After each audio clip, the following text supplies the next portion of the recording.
Dear friends, I'd like to share with you a true conversion story. Many years ago, journalist Lee Strobel from Michigan investigated a story about a hardcore gang member named Ron Bronsky. Ron found God during his time in the prison. As an atheist and non-believer, Lee, the journalist, was very skeptical about Ron's story. In fact, Lee wanted to use his journalistic skills to expose Ron as a fraud and a sociopath. However, Lee had a different story when he spoke to his pastor who met Ron after his conversion. The pastor referred to the former gang member as one of the most beautiful and loving people he knew. This is because when Ron was brought to trial, the police officers, the prosecutors, and even the judge who had gotten to know him were so convinced that Ron was a new man that they decided to set him free. Today, Ron Bronsky is truly a changed person, and he runs an inner city ministry in Grand Rapids, Michigan, for street kids who are misguided by the gangs and drug dealers. Dear friends, in today's gospel, Jesus shares his mission to proclaim the kingdom of heaven with his disciples. The signs of God's kingdom consist of the work that Jesus has already been doing, like the sick people being cured, lepers are cleansed, demons are driven out, and dead people like Lazarus are brought back to life.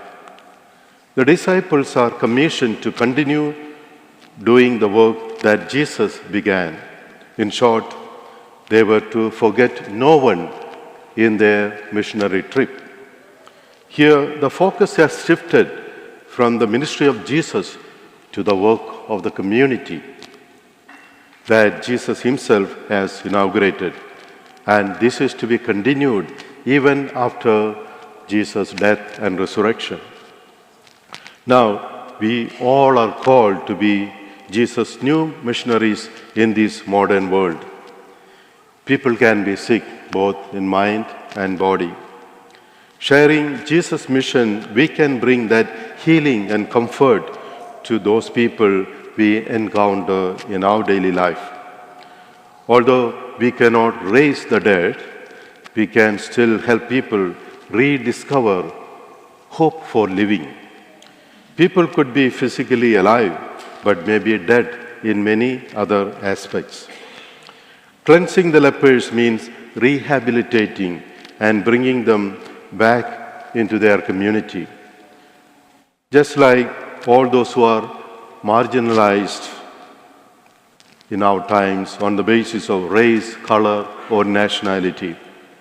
Besides, in our times, the different evil forces can dominate and restrict our freedom to live in the truth and love of Jesus Christ.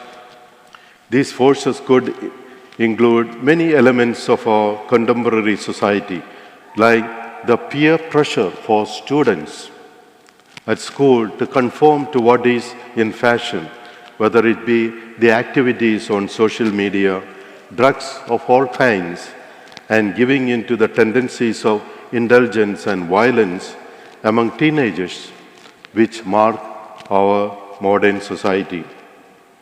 We must start by casting out these evil inclinations by helping others to experience the true liberation that Christ has brought to us through his sacraments in the church. In other words, today's gospel shows Jesus getting his ministry organized. On the one hand, Jesus is moved with pity and responds to the needs of his people during his time. On the other hand, Jesus also shows he cannot do all this work by himself. That is why Jesus sends for these apostles not only to the lost sheep of the house of Israel, but to all the other towns and villages. Although Jesus' personal touch is irreplaceable, his ministry is now more effective with our teamwork. This shows our ministry leaders are willing to do the mission of Christ and request the help of other people, just like our Reconnect ministry volunteers who make home visits and bring communion to the sick and homebound in our community. Very often we are very hesitant to get involved in such ministries because of the fear of our inadequacies. We feel we don't have the time, we don't have the talent, or we are not right for that ministry. But today Jesus is inviting each one of us to step beyond the boundaries of our comfort zones and reach out to many more people by bringing God's good news of salvation.